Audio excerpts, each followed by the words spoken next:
वंदे मातरम देश के कण कण में जीवित है, इस पर बहस नहीं हो सकती।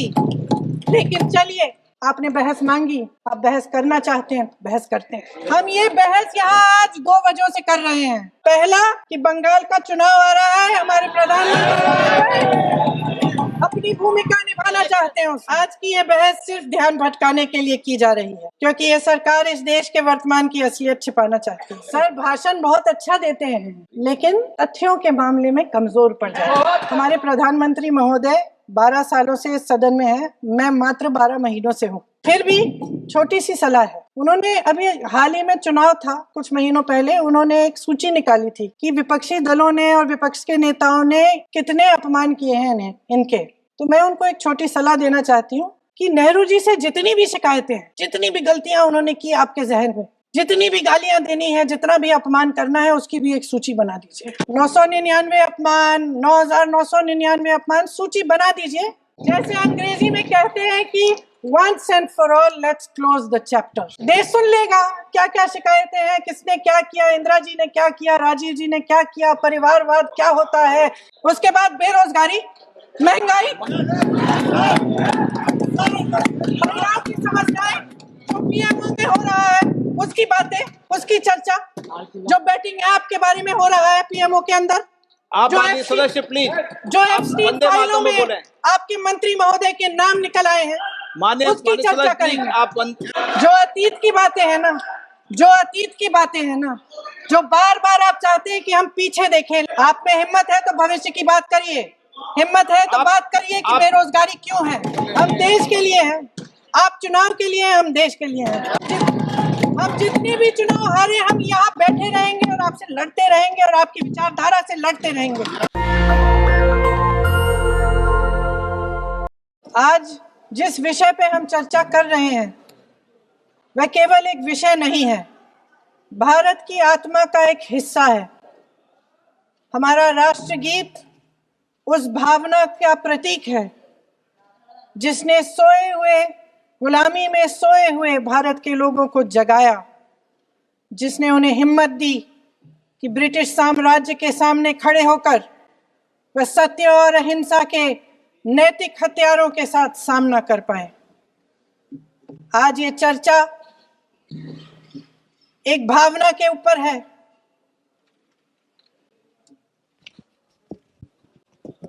और जब हम वंदे मातरम का नाम लेते हैं तो वही भावना हमारे दिल में उजागर होती है। जब हम वंदे मातरम का नाम लेते हैं तो हमें उस पूरे इतिहास की याद आती है जो स्वतंत्रता संग्राम का इतिहास था, उसकी पीड़ा, उसका संघर्ष, उसका साहस, उसकी नैतिकता, उसका जो बल था कि ब्रिटिश साम्राज्य उसके सामने झुका। अध्यक्ष महोदय, वंदे मातरम उस आधुनिक राष्ट्रवाद की अभिव्यक्ति है जिसने भारत के लोगों को एक राजनीतिक और नैतिक आकांक्षा से जोड़ा, जिसने भारत के लोगों को एक साझा नियति के उत्तराधिकारी, एक साझा भविष्य के निर्माता के रूप में देखा। लेकिन आज की ये बहस मुझे कुछ अजीब सी लग रही है। जैसे मैंने कहा, ये गीत देश की आत्मा का हिस्सा बन चुका है। 150 सालों से देशवासियों के दिलों में ये गीत बस चुका है। 75 सालों से हमारा देश आजाद है, तो फिर आज इस बहस की क्या आवश्यकता है?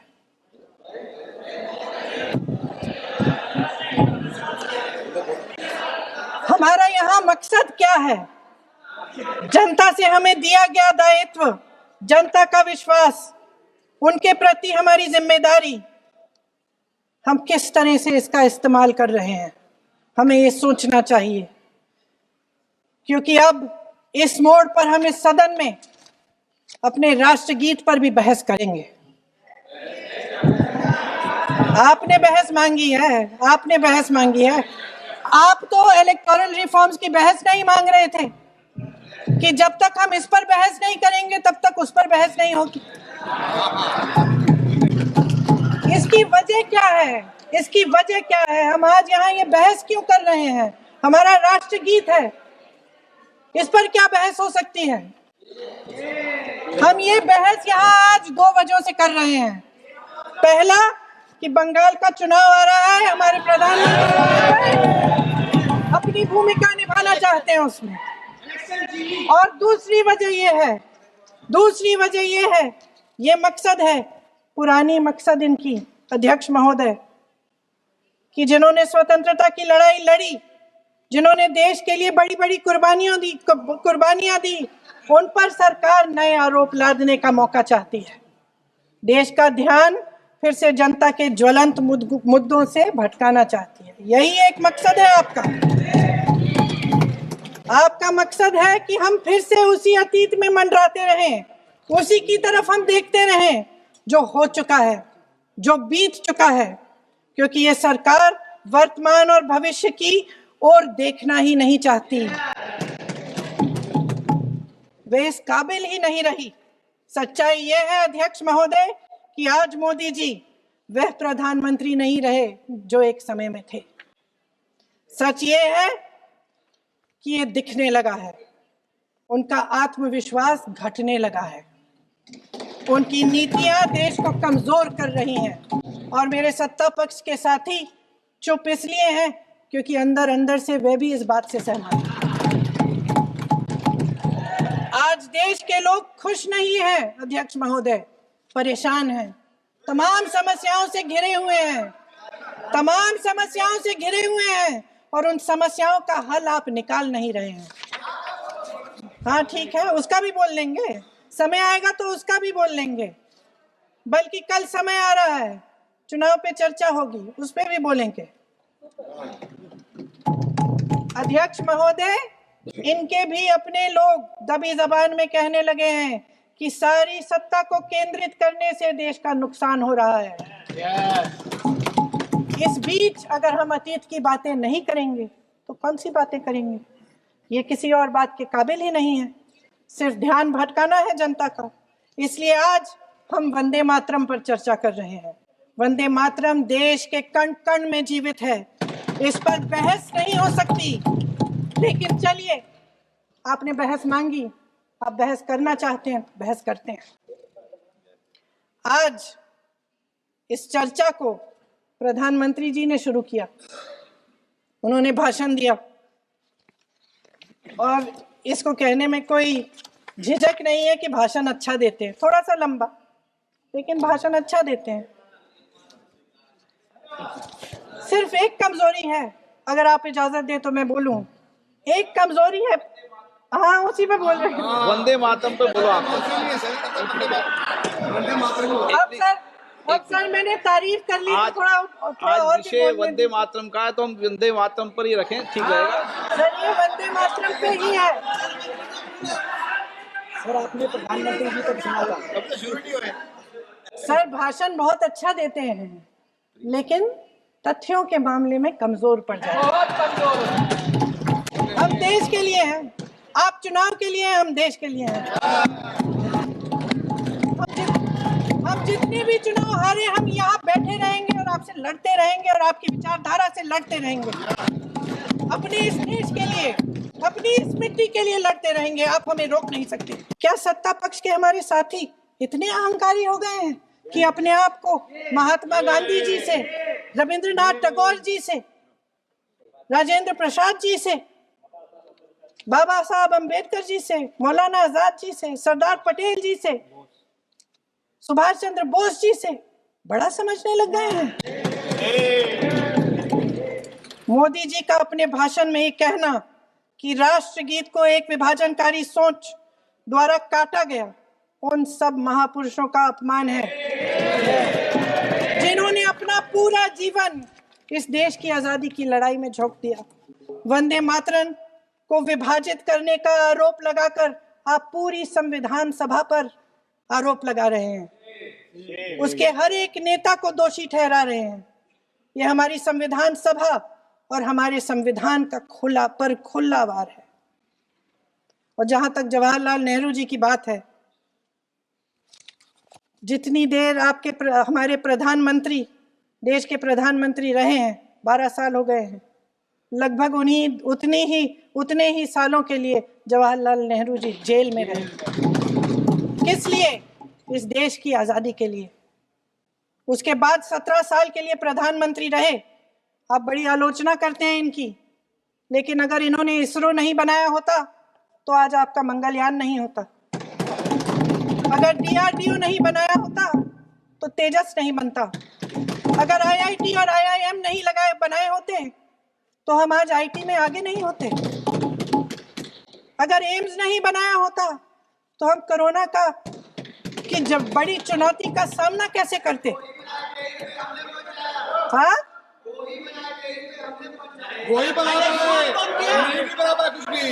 इसका मतलब है इस मुद्दे का जवाब नहीं है आपके पास। अगर इन्होंने BHEL, गेल, सेल, भाखड़ा नंगल ये सब नहीं बनाया होता जो आप सब बेच रहे हैं, तो ये विकसित भारत कैसे बनता? पंडित जवाहरलाल नेहरू इस देश के लिए जिए। सुन लीजिए, पंडित जवाहरलाल नेहरू इस देश के लिए जिए और देश की सेवा करते करते उन्होंने दम तोड़ा। फिर भी सुन लीजिए, मेरी एक सलाह ले लीजिए। सर, मैं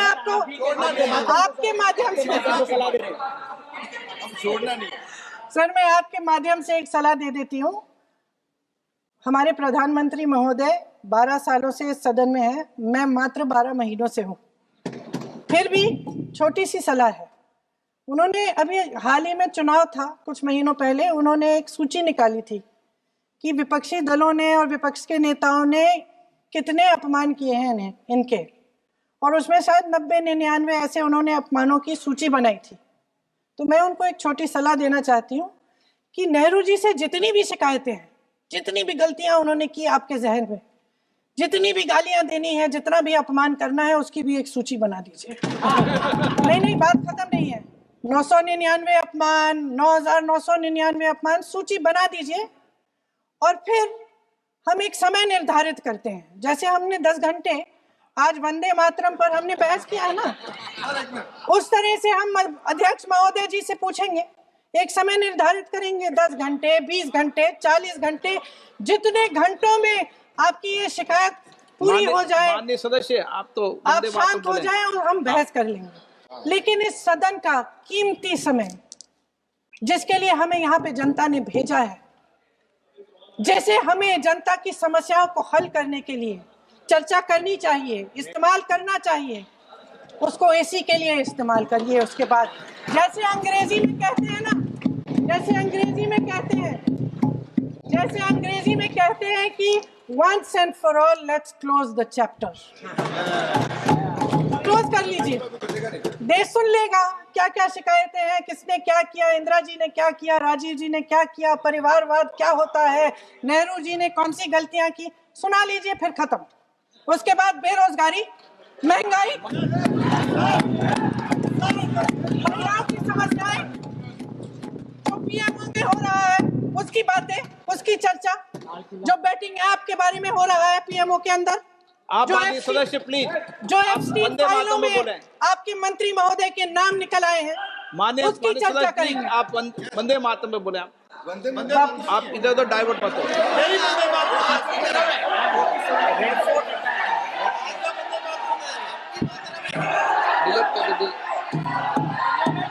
क्या हो गया? आप एक मिनट, हाँ कर दो। क्या हो गया? इतने चिड़ी गए।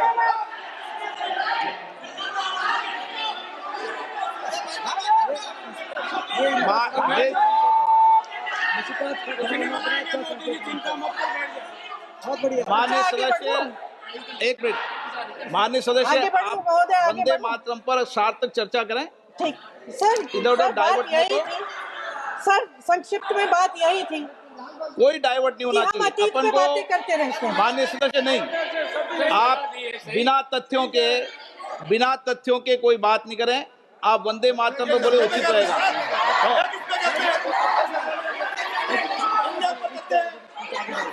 मैंने प्लीज। अध्यक्ष महोदय, मैं आपकी बात मानती हूँ, लेकिन बिना तथ्य के बहुत सालों के लिए ये हम पर आरोप डाल रहे हैं। हम चुपचाप सुनते हैं, इनको भी थोड़ी सी संतुलन होनी चाहिए, सुनने की थोड़ी सी हिम्मत होनी चाहिए। ये राजनीति है, हम बोलेंगे, आप वंदे मातरम बोलें। वंदे मातरम सर। महोदय, आज की ये बहस सिर्फ ध्यान भटकाने के लिए की जा रही है, क्योंकि ये सरकार इस देश के वर्तमान की असलियत छिपाना चाहती है। आज देश का युवा कितना परेशान है, कितनी मुश्किल में है। पेपर लीक होते रहते हैं, बेरोजगारी है, महंगाई इतनी बढ़ चुकी है। इसकी चर्चा हम सदन में क्यों नहीं कर रहे हैं? आरक्षण के साथ जो हो रहा खिलवाड़ है, उसकी चर्चा हम यहाँ क्यों नहीं कर रहे हैं? महिलाओं की बात होगी, बड़े बड़े ऐलान होंगे, मगर उनकी परिस्थितियों को सुधारने के लिए कोई ठोस कदम यहाँ क्यों नहीं उठाया जा रहा है? इन्हीं दरवाजों के बाहर खड़े होकर पत्रकार तरह आपने कहा कि आरोप मत लगाइए बगैर तथ्य के, तो मैं बोलूं कि नहीं बोलूं? नहीं, बिल्कुल नहीं। नो, आप उधर की बात मत बोलो। आप जल्दी से सदन में जो कुछ भी बोले वो तथ्यों से बोले। आपको हर चीज ऑथेंटिक करनी पड़ेगी, इसलिए आप तथ्यों से बोले। अच्छा सर, बड़े बड़े शहरों में प्रदूषण है, लेकिन हम इस सदन में बैठकर सिर्फ छोटी छोटी बातें करेंगे। जी, जो अतीत की बातें हैं ना, जो बार बार आप चाहते हैं कि हम पीछे देखें, लेकिन हम आगे भविष्य की बात, वर्तमान की बात, जो असली समस्याएं हैं उनकी बात न करें, ये छोटी बात होती है। आप में हिम्मत है तो भविष्य की बात करिए, हिम्मत है तो बात करिए कि बेरोजगारी क्यों है, कि पेपर लीक क्यों होते हैं। आप चेयर को एड्रेस करें। आपको अच्छा, खत्म कर लेती हूँ। चेयर के एड्रेस करो आप। अध्यक्ष महोदय जी, सच्चाई ये है कि इनका शासन दमन का शासन है। इनकी राजनीति दिखावे की राजनीति है, इवेंट मैनेजमेंट की राजनीति है, चुनाव से चुनाव तक राजनीति है, तरह तरह के ध्यान भटकाने वाले मुद्दों की राजनीति है। वंदे मातरम इस देश की उन्हीं उम्मीदों की गुहार है जिन्हें आपका शासन हर रोज ठुकरा रहा है। आज भी सरहद